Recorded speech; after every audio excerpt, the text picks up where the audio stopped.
आपण घरामध्ये रोज दिवाबत्ती करतो तेव्हा धूप लावतो आणि धूप लावलं की कसं मन प्रसन्न वाटतं। आणि हे सुगंधित धूप आपण नेहमी बाहेरूनच आणतो। तर घरी कसं बनवायचं ते तुम्हाला आज मी दाखवणार आहे। नमस्कार मंडळी, मी चैताली तुमचं स्वागत करते आपल्या एका नवीन आणि छान अशा व्हिडिओमध्ये। तर आज मी कोणताही व्लॉग नाही बनवणार आहे, तर आज मी होममेड धूप बनवणार आहे। तोही आपल्या देवाची जी फुलं असतात तर ती फुलं सुकवून धूप कसा बनवायचा ते आज बघणार आहोत। तर चला।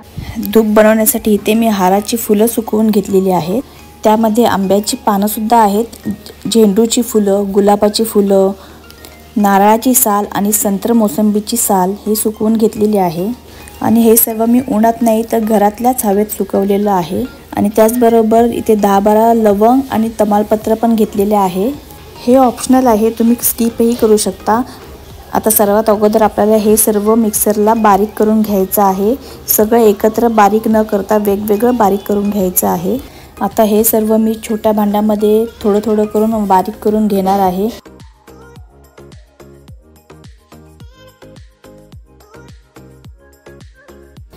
तर आता एक मोठं भांडं घ्यायचं आहे आणि अशा प्रकारे पीठ चाळायची चाळण असते आपली, त्यामध्ये हे सर्व मिश्रण आहे ते चाळून घ्यायचं आहे।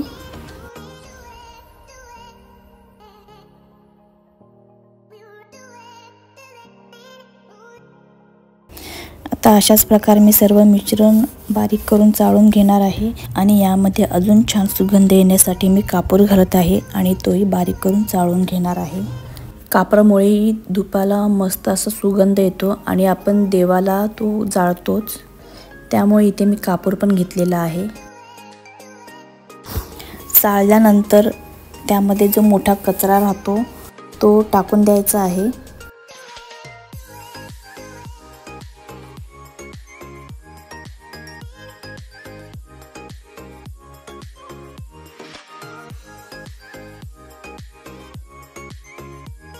तर इथे बघू शकता आपलं सर्व मिश्रण छान असं बारीक झालेलं आहे। आता यामध्ये 2 चमचे दूध आणि 2 चमचे मध घालणार आहे आणि गुलाबजल घेणार आहे भिजवायसाठी। गुलाबजल ऐवजी गंगाजल किंवा साधं पाणी वापरू शकता। गंगाजलची बॉटल दुकानामध्ये सहज मिळते। तर इथे मी थोडं थोडं गुलाबजल टाकून सर्व मिश्रण असं एकत्र करून घेतलेलं आहे। मस्त गोळा तयार करून घेतलेला आहे। जर अजून थोडं सुकं वाटत असेल त्याच्यामध्ये अजून गुलाबजल टाकून चांगलं मिक्स करून घ्यायचं आहे। हे आता व्यवस्थित झाले, तर याचे आता मी छोटे छोटे धूप बनवून घेते।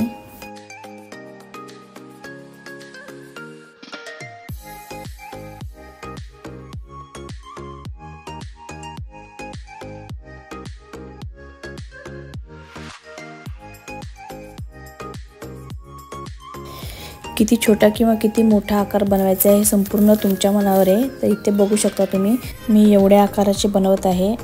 तर इथे बघू शकता तुम्ही मस्त असा धूप बनवून तयार आहे। तर असे सर्व मी धूप बनवून घेते।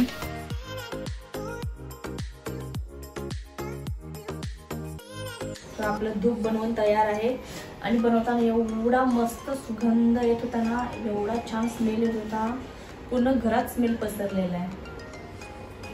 आता हे मी सुकत ठेवते आणि नंतर तुम्हाला दाखवते पेटवून, सुकल्याच्या नंतर पेटवून दाखवते। तर हा धूप मी 3 ते 4 दिवस सुकत ठेवलेला आणि असं चांगला सुकलेला आहे। आता मी तुम्हाला पेटवून दाखवते।